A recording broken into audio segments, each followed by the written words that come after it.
Hello, this is Joel Blackford with Beth Hassan Sabbath Fellowship. Call first, 612-315-6778, because we're virtual. We've been that way for 2 years. We'll be this way for a while. We do the philosophy of eschatology, what you need to know, your reality, our existence, what's going on. Does it make sense? Is it disparate with whatever you're seeing? We are Beth Hassan Sabbath Fellowship, and we do different stuff. I've been researching this stuff for years and years and years, and I didn't think I could find anything new, but I did today. So we'll see if you like this. Okay, I'm seeing that there's an increase of the fourth horseman. I'm saying we're still in the third horseman, which is interesting. That's Revelation 6, chapter 6, verses 3 through about 8. Okay, and so how close are we to invasions? That's the new word you're going to see today in terms of the fourth seal, the fourth horseman, okay, and deaths. So there are many bad things occurring in the world right now. Pakistan is in revolt against the globalists. And so they're a nuclear country. They don't have a ton of nuclear weapons, but they are dangerous and they hate India. They just hate India. And India has nukes too. So they're in an area that could go nuclear. They just have issues and they're starving. And so just keep in mind, pray for Pakistan, because there are many believers in Pakistan and they're treated horribly anyway, but they would be treated even worse right now. So the globalists are the enemy of all of us. And the globalists, you know who they are. Basically, they've been working with the U.S. State Department, and that's the problem right now. Our State Department exports fear across the world, and they have for years. You know, we fomented the Vietnam War. We fomented Afghanistan and Iraq and other things like that. And we did it under the guise of compassionate conservatism. Yes, I was a foolish enough person to vote for George W. Bush and H.W. for that matter, too. I voted for all of those guys. And now look at what they've given us. The military-industrial complex. So Pakistan is in a bad spot, so pray for them. Okay, the other thing is that prions are the disease, and so we seem to be jabbing this stuff into us, and it's causing brain diseases and other things like that. Now, this is a sign of the fourth seal. It's just not enough yet, because you would have to have a fourth of the planet die off. So this is just one factor of many. But this Creutzfeldt Jakob disease is out there. It's a prion disease, and people are noticing it. It's a horrible disease, and it's happening. Okay, then we have other problems like we'll call it mass jabs. Okay, and the birth rates are falling by 20%. Well, we're thinking it could be a 25% number, but birth rates are down. Okay, and sperm counts are down, and eggs are not developing properly in young women. Or they're already developed, but they're not getting impregnated. Okay, so sperm counts are down. The data is showing that the jabs increase dangers of women's reproductive health. Hong Kong medical experts find evidence suggesting that jabs cause heart disease. There are many issues right now that sound like the fourth seal. It's just deaths and less healthy babies worldwide. That's what's going on. This is interesting. Not to say that this is the end of the world, but this is South Dakota and the storm. Every now and then we see this. This is green, kind of the bright color of green, too. It's a death color of green. And this is the storms that came through South Dakota just the other day here in July. So interesting. Is it a fourth seal sign? I don't know, but it is interesting. Okay, then we have locusts and politicians, and so we have the locusts that are coming across. Well, they're called Mormon crickets, but they're really, locusts, and they are horrific, and they're coming across that western section of the United States right now. It's biblical, it is, and they're cannibalistic insects. They're ravaging the crops out west. Then also we have the Dutch protesters, the farmers, and this is happening in many nations in Europe right now. These crazy politicians have their green agendas, and as a result, they are forcing people to die, and the supermarkets are empty. Okay, they are. The Dutch supermarkets are empty because the embargoes are going on by the farmers, and the farmers just want to farm, but there are nitrogen constraints now, and there are CO2 constraints, and all the things that cause food to be produced, the politicians don't want to do. And so as a result, you're going to have even more starvation because politicians are stupid worldwide. Okay, so Russia, you can blame them for part of this, but some of it is just stupid politicians too. So the financial collapse starts in Europe. And so we've been seeing this for years. David Wilkerson talked about this back in 1973 in his book, The Vision. And so there's the global financial collapse that starts in, Steve Quayle says Germany, it's Europe, and then spreads to Japan and then to the United States. Okay? And so right now, Putin is doing what he's doing, and because Europe is misbehaving, their leaders are. It's a death warrant for all European economies. The standard of living for all Europeans will be substantially lower. Some of them will freeze, and some of them will starve. That's what's coming down the line here. And the other problem is that when you look at the United States and other Western nations, we waste 40% of our food, and we really waste a lot of electricity and gas on stuff that we really don't need. That could be pared back. Okay, so UN record 345 million people marching to the brink of starvation. This is a July 2022 article. Horrible. That's third seal news, but guess what? It leads up to the fourth seal. And then the current drought in southern Europe could be the worst ever, and it's the worst ever in 70 years for Pio. I don't know where Po Valley farmers are, and then Portugal is the worst and the hottest in 92 years. So those are third seal signs, but they're actually going to lead into the fourth seal. More third seal, just so you can see it. Water scarcity, EU countries forced to restrict drinking water access, once again from July, and then the drought in Europe is really bad. Okay, and so the conditions since 2021 are really, really bad. So we do the philosophy of end times. We are looking at the fourth seal today, and we're looking at what's going on in terms of with the fourth seal. What's this word Rhomphaia? We're going to be looking at it, and so all of these things are going to lead into that. Okay, so first, we don't twist the Bible. Secondly, we look at prophecy accurately, we hope, but that it can change. I mean, I don't see everything clearly right away. And then news, we try to get the right news. So I've been the one comparing the seals of Revelation to the Matthew 24 warnings that Yeshua gave us. And so the first seal sounds like nation versus nation. The second seal sounds like kingdom versus kingdom. The third seal sounds like limo, which would be famine. The fourth seal sounds like plagues. Well, yeah, that would be various types of plagues. And then obviously the fifth seal is they will condemn you to death. And then the sixth seal would be quakes, seismo, things like that. So it seems to match up. And I'm saying that we're in the birth pangs, we're in the third seal, we're approaching the fourth seal, but we're seeing signs of it. And I'm giving you new information on the fourth seal today. Then the tribulation would start after the seventh seal would open. Then, yeah, that would kind of take you in it because it's only a half an hour. And then the Great Tribulation would begin during the last half of those 7 years. So, is the fourth horseman riding yet? I don't know, but we'll give you some information that'll be interesting. Okay, so once again, the economist, those aren't wheat hulks on the stem there. Those are skulls, okay, and that's a sign of the fourth seal. So when we go through the fourth seal, it's my opinion that the fourth horseman, when he opened the fourth seal, I heard the voice of the fourth living creature call out and say, "Come." I looked, and there was a pale green horse. Okay, it's chloros in the Greek. That's the first sign that it represents death. Okay, because pale green is a color of death. Okay, the rider's name was Death. That's the second reference to death. Okay, specifically it's Thanatos in the Greek, and the only horseman and I'm also telling you it's the only horseman that's given a name.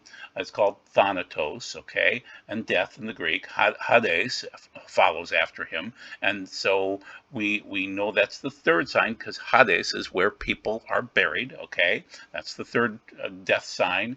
Then he's given exousia in the Greek, that's executive level delegated authority. So there's no judicial, there's no legislative, it's just executives running around acting stupid.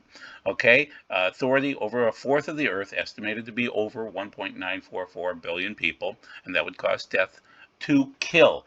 That's the fourth reference to death. With the Rhomphaia, you don't know what that means. It's a supernatural sword, but I'm going to argue today that that's invasion. I'm going to be able to prove it with some other biblical references from Ezekiel 14. That's the sword, but it's a long sword, a very, very long sword. With famine, limo, we've talked about that before. That's crop failure. Death, that's Thanatos. So not only is he named death, he brings death, and that's the fifth death reference. And then wild animals, that's Therion. They can be so small that they could be a biological warfare-sized animals of the earth. Okay, so that is Revelation 6, 7 through 8, and now people, smart guys, argue that gay, which is the word for, or gas, is the Greek word for earth, is mentioned only once. Well, technically it's twice, but once later on. In the fourth seal, death or killing is mentioned 5 or 6 times. Okay, so, and it's hard to deny right now that the third seal isn't open. Okay, or that the other two seals aren't open. Okay, so the fourth horseman is riding, and it requires counting the deaths, and really they're starting to pop up from amazing different directions. And once again, limo means that it is starvation, it is crop failure, but it's also a Roman god. Okay, a god or goddess, and of starvation, hunger, and famine. Yeah, that's how it matches up. Okay, so now we're going to go into Revelation 6, 8 and look at the Greek so you can see it there and prove it through. And I realize that you probably don't read Greek, but we'll go through and show you that basically it's the Rhomphaia is the sword that, so to kill with the Rhomphaia, that's Greek 4501. It's a broadsword. It's a long sword. There's limo, hunger, 3042. There's plague, 2288, which is thanato or thanatos.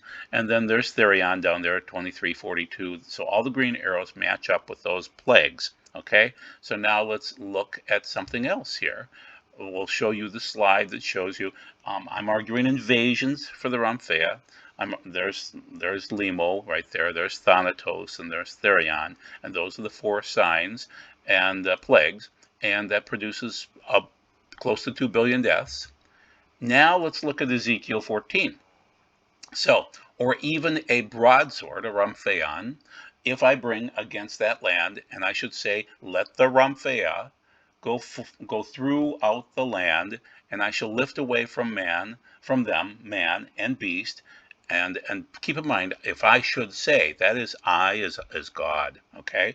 And if I shall lift away from out of them man, that's I again as God and beast. And if 3 men were in the midst of it, I, that's God, says Adonai the Lord, it's a signature statement, that in no way shall be rescued the sons of, oh goodness. So I'm going to drift into this. I kind of chopped up my slides a little bit. So the rabbis are saying in this case, the sword, let the sword traverse the land. Hashem, that's God, does not state, and I say, regarding any of the judgments of famine, beasts, or pestilence, because there is something unique about an invading army. Invasions. Okay, that's what they're getting at. The incursion of troops is known in advance because the word spreads out that an army is moving into a country. People are alarmed and spread the word that an army is on the march, although God had not sent a prophet to warn the people. And I say, those who bring the news are regarded as if God had sent them as his emissaries. It is not necessary for God to warn the people that their sins will result in punishment, whether it is invasion, famine, wild beasts, or pestilence, because common sense dictates that sin should be punished. That's Rabbi Radok.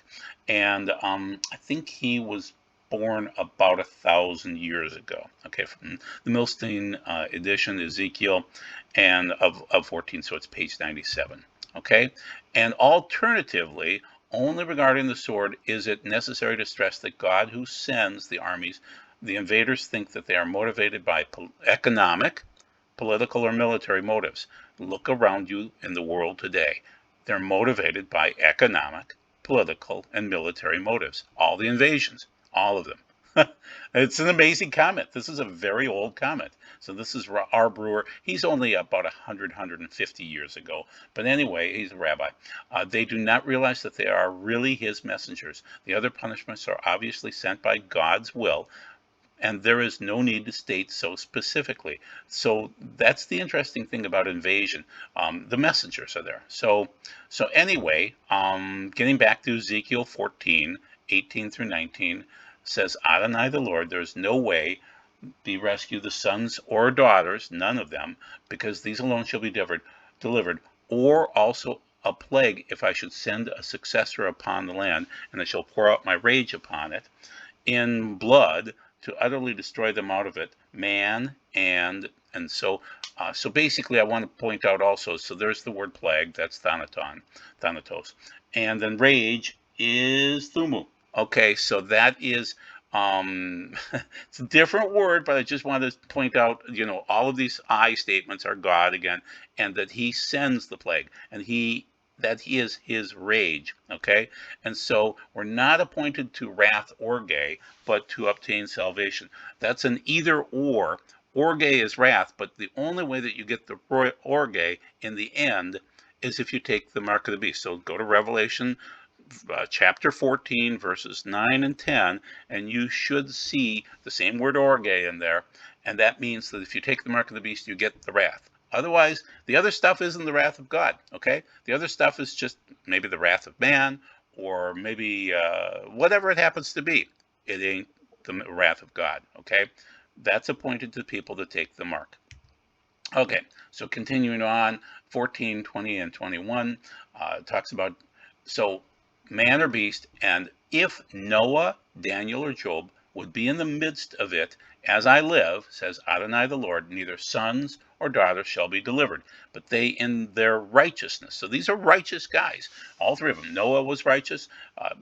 The word is tam also, which means that they're wholehearted about their service to the Lord.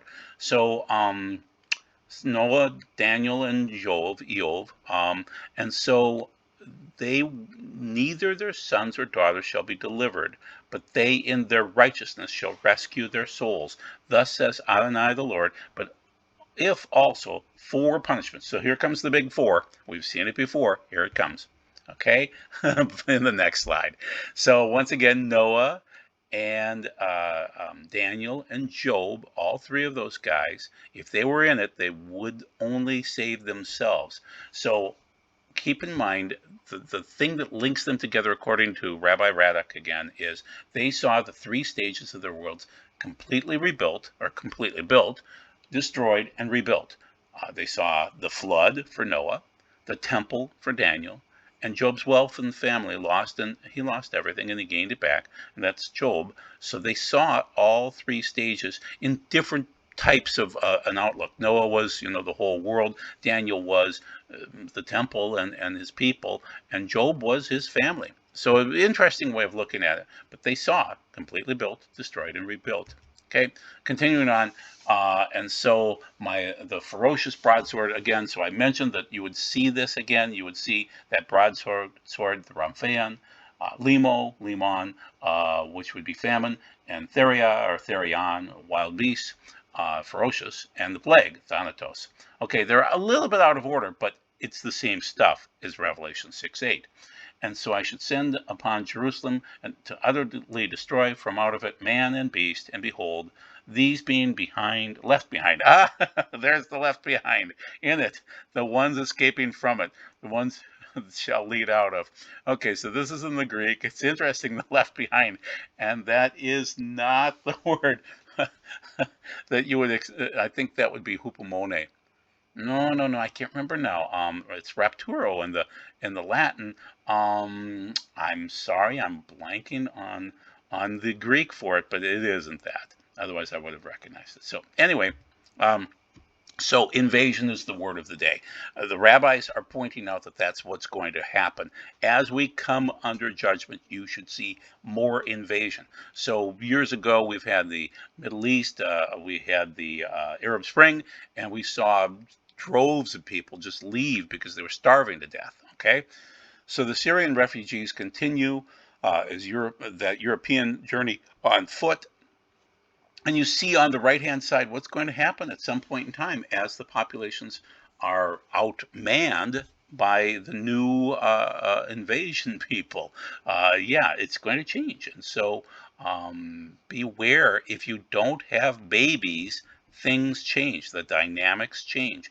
And Europe and America have hated babies for years. Now, I love babies, and many of you do too, but they have hated babies, and they've pushed for abortion and other contraceptions, and we don't have enough babies to support ourselves. You need 2.11 births per family. We're operating at about 1.6 in America, 2.11 with illegal immigration, but at least we're hitting 2.11.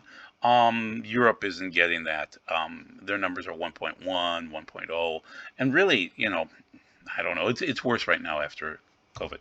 Okay, Mexico and Latin America. You see all of this, the apprehensions and the other things going on. Things are just nutso right now as people are trying to cross and invade. I mean, now I am pro-immigration. I think it's wonderful if people come here legally, but I don't like it illegally. It's just not appropriate. Invasion from Mexico again in Latin America. This is from 2021 from Curtis Hook. And they said it looked like a swimming party. It was so many people were coming across. And then this is now July 6th of 2022. Once again at Eagle Pass, Texas. There's 500 in this group. There's just so many trying to come across right now. This is an invasion. This is exactly what the Jewish rabbis 1,000 years ago thought this meant. This was invasion. And I would say 3,000 years ago, too. They knew what Ezekiel meant. They knew it meant invasion of Babylon, say, or whoever was coming through. Or Syria, for that matter. Well, us Syrians. Okay? Now, the Russian invasion of Ukraine, well, that's an invasion, okay? And they're forcing people to leave Ukraine and move into other parts of Europe. So, once again, it's another sign of invasion. And that's what's going on worldwide. Invasions. And you could argue the United States invaded Vietnam years ago, invaded, why am I blanking on the places? Iraq and Afghanistan, and the invasions cause invasions. Okay? And who is stirring the drink in all cases? It's Klaus Schwab and his creepy little cat there, Noach Harari. Yuval. Jubilee. Go figure. That's what his name is, Jubilee. Not a happy Jubilee. Okay, and then on the other side here, Biden administration quietly purging immigration so that they're basically going to purge the immigration records so that 2 million people can vote for Biden because Biden couldn't win any other way. All politicians are corrupt. Just a few of them are more corrupt than others. Okay, so why are we talking about all of this? Because we're trying to get ready for Yeshua returning, and we want our garments to be clean. Some immigration is healthy. I mean, obviously, legal immigration is fine, but invasions are bad. So what I tried to prove to you today is the rabbis knew about this. They knew that invasions would come during the end times. It's a sign of judgment, people. It is. There are many other signs of judgment, but invasions are a sign of judgment. So that's what's going on right now. Be blessed, and thank you for giving me your time. Bye-bye.